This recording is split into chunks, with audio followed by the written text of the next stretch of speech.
লক্ষ্মীপুরে আধিপত্য বিস্তারকে কেন্দ্র করে দুই পক্ষের সংঘর্ষের ঘটনায় আবিদা নামে এক শিশু গুলিবিদ্ধ হয়েছে।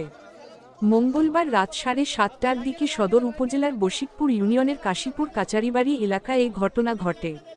পরে তাকে আহত অবস্থায় উদ্ধার করে সদর হাসপাতালে আনে স্বজনরা। তাকে প্রাথমিক চিকিৎসা দেওয়া হয়েছে। উন্নত চিকিৎসার জন্য তাকে ঢাকায় পাঠানো হয়েছে। তার পেটে গুলি লেগেছে বলে জানিয়েছে হাসপাতালের কর্তব্যরত চিকিৎসক। গুলিবিদ্ধ আবিদা কাশীপুর এলাকার ইব্রাহিম হোসেন ও আমিনা বেগম দম্পতির মেয়ে।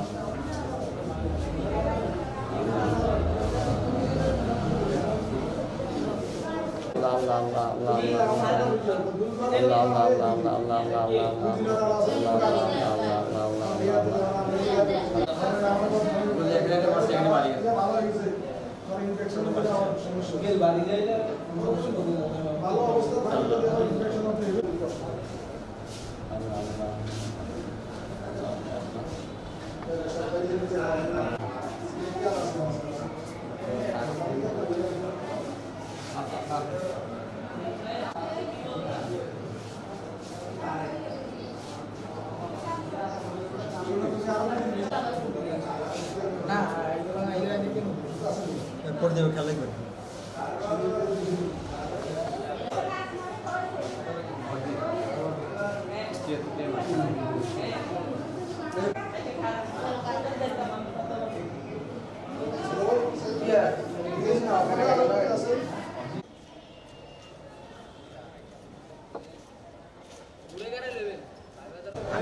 আমাদের অ্যাম্বুলেন্সটার মানে তো রুগী পাঠাইছি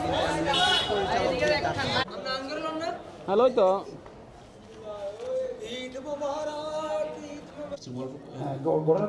বশিকপুর থেকে ইউনিয়ন থেকে একটা বাচ্চা মেয়ে গুলিবিদ্ধ অবস্থা আমাদেরকে আসছে। গুলিটা পেটে লাগছিল, পিঠে বেড়ে আসছে। দুইটা এন্ট্রি পয়েন্ট এক্সিট পয়েন্ট আছে। আমরা রোগীকে প্রাথমিক চিকিৎসা দিয়ে উন্নত চিকিৎসার জন্য ঢাকা রেফার করছি। বর্তমান পরিস্থিতি কি অবস্থা, বাঁচবে কিনা সেটা বাঁচবে তবে রোগী এখনো আশঙ্কা মুক্ত বলা যাচ্ছে না, যেহেতু গুলিটা পেট দিয়ে পিঠতে বেড়ে গেছে, তো উন্নত চিকিৎসা লাগবে, এই জন্য ঢাকা রেফার করছি। বাকিটা আসলে ঢাকা গেলে বোঝা যাবে কি অবস্থা। আমরা প্রাথমিক চিকিৎসা দিচ্ছি, অক্সিজেন, স্যালাইন, অ্যান্টিবায়োটিক দিয়ে তারপর আমরা রোগী রেফার করছি। হ্যাঁ।